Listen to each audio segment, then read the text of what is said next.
All right, all right. How you doing? It's the radio guy, Dr. Mike Prince. Welcome to the Tuesday edition of the Mike Prince Show, exclusively here on the Open Mic Broadcast Network. Of course, we're coming to you each and every day. The world news and information of HBCU sports, local and regional coverage. Today will be no exception to the rule. Our social media train for Instagram, Facebook, and Twitter are at the Mike Prince Show. The YouTube channel is Open Mic Broadcast Network.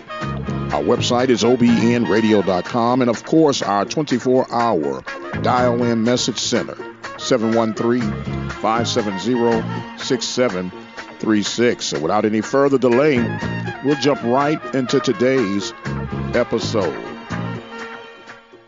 Of course, today's episode being brought to you by the good people from Lee Van Richardson Law Office, located at 1047 Austin Street in Hempstead, Texas. The number there is 979-826-8008.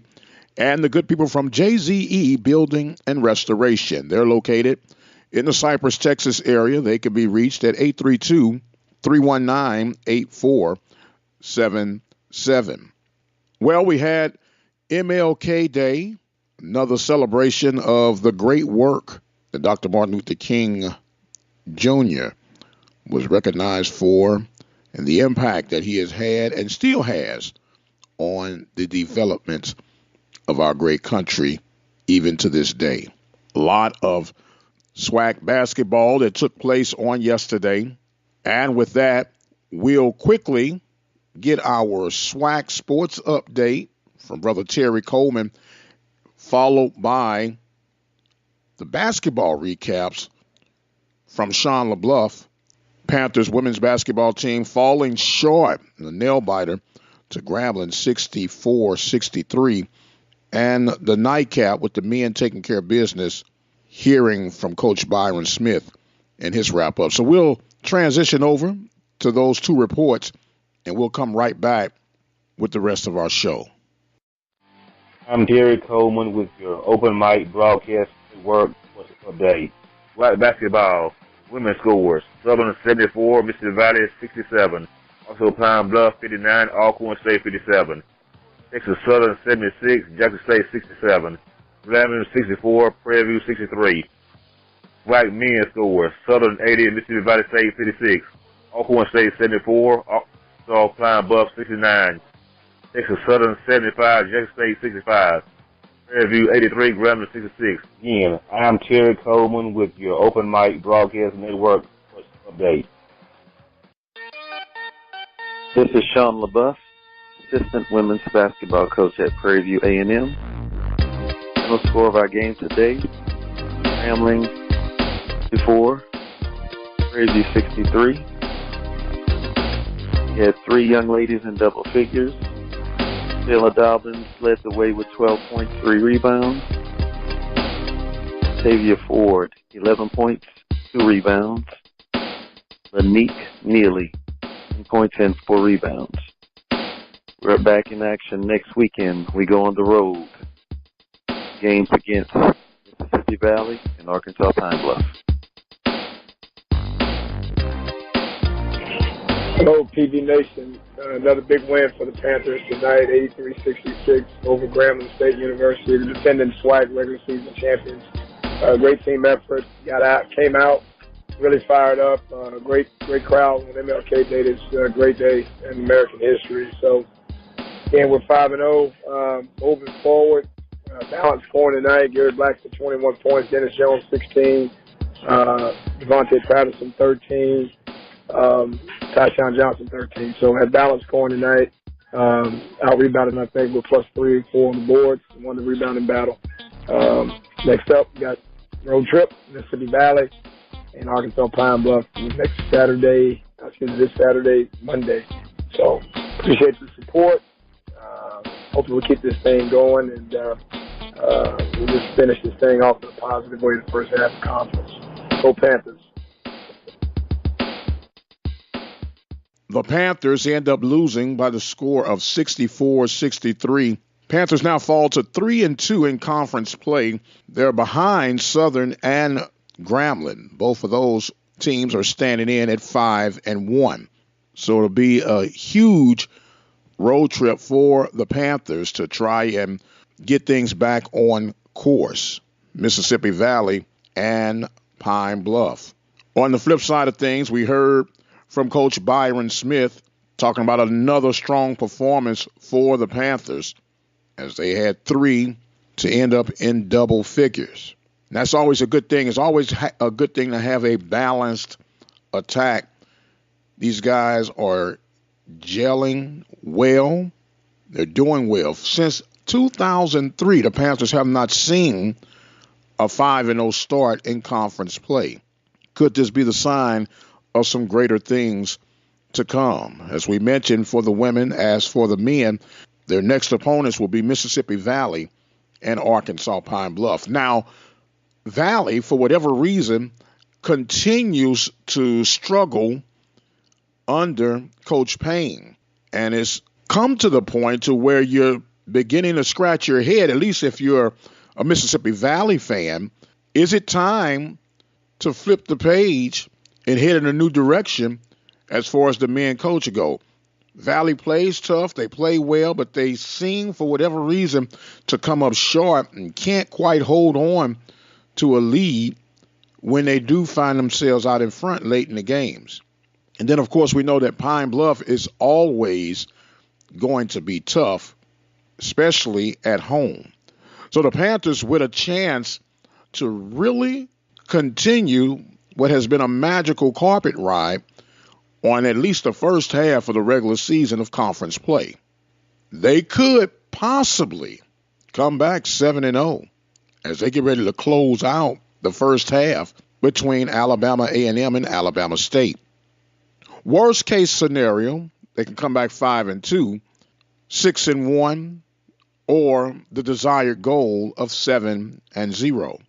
So still a lot of basketball, of course, to be played, and a great opportunity for you to come out and witness the Panthers do their thing on the men and women's side of the hardwood floor. We have 2 dynamic coaches in the likes of Sandy Pugh and Byron Smith, and you really, really owe it to yourselves to come out and see firsthand just how these programs from both men and women's side are being developed into just that, programs of quality and that of substance. I've been in the catbird seat the last 3 events, Texas Southern, Jackson State, Texas Southern, Grambling. During the last homestand, I set up in the stands for a scientific yet unscientific approach and inquiry, talking with students in particular, trying to figure out the dynamics of the fluctuations of home basketball attendance or home crowd attendance, period, in any other sporting events. And it's not just a Prairie View thing. Let me get that out there. When you speak to coaches and ADs and fans across the conference, it is a challenge to get a consistent flow of respectable crowds to come out to these sporting events. Now, the rival games really need no promotion, if you would. And I'm finding out through this unofficial survey that I've done that simple still works. What do I mean when I say that? We are in the era of digital marketing out the wazoo. And digital marketing has its place. Digital marketing is very effective, but digital marketing is not how everyone are still receiving important information, important messages. Although it is a strong demand, and it appears that the target audience for all are PV fans, but in particular that of the student nature. And I kind of focused on the student nature. And I'm finding out, and to my surprise even, that simple still works.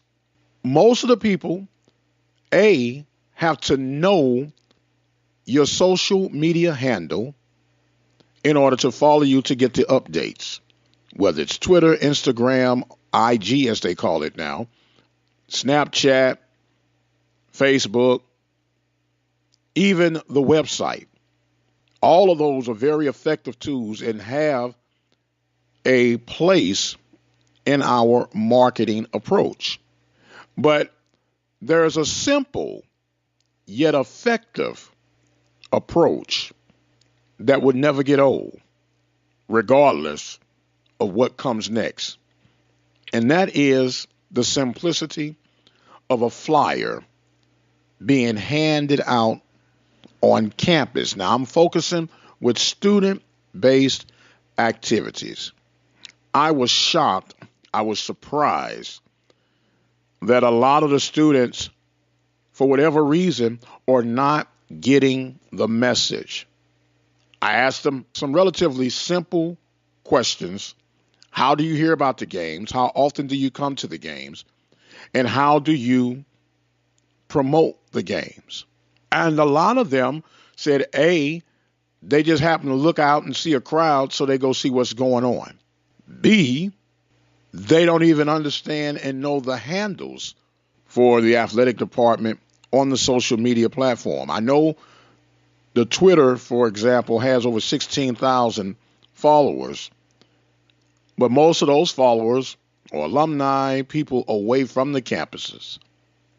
But when you have a base of 5,000 to 6,000 students walking in and around your presence on a regular basis, it is something that really, really needs to be looked into a little bit further. And what I'm saying, I'll make this note again, this is not a remedy just for Prairie View. This is something that can go with any school in the conference, whether it's SWAC, MEAC, SEC, even though they probably don't need it as much, but it's a very simple deal. You get a flyer, pass the flyers out, in this case for Prairie View, MSC during lunchtime and dinner time. That's where your highest traffic is, and you'll be amazed at what 1,000 flyers could do to have these things coming out that Tuesday or Wednesday prior to the Saturday or Monday event. And if it's football, you put it out on that Tuesday or Wednesday prior to that Saturday event. We assume a whole lot,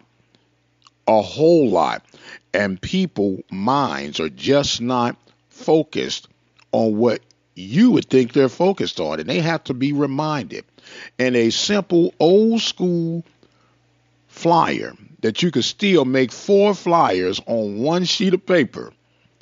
Now, the one thing that I did note, the flyer should have either a team shot or an individual in action, if you don't have that stand still shot, headshot as they call it, along with the upcoming event.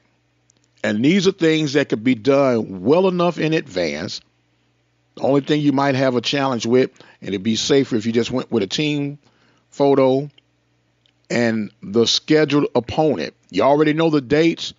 You get 1,000 of these jokers made. In this case, what would that be? 200, 300 pieces of paper? Because if you divide that by the 4, multiply that by the 4, that gives you 1,200 flyers right there. Disperse that, have your marketing/promotion team with your GAs or whoever the case may be, and go back to yet a simple and effective approach.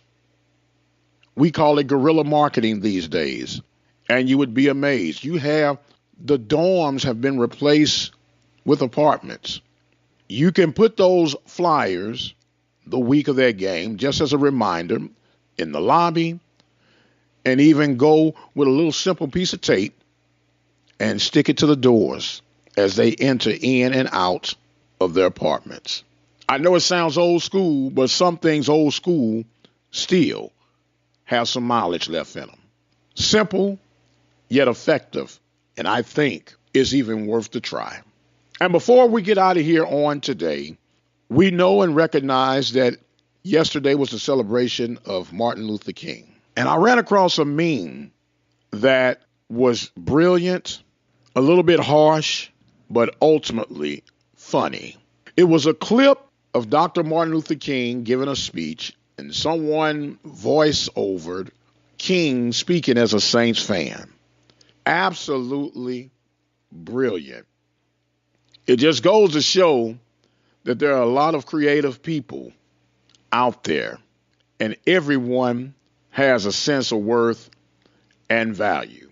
Tap into yours, explore how you can create an impact of positivity in your surrounding area. I must begin to exit stage left, at least for today.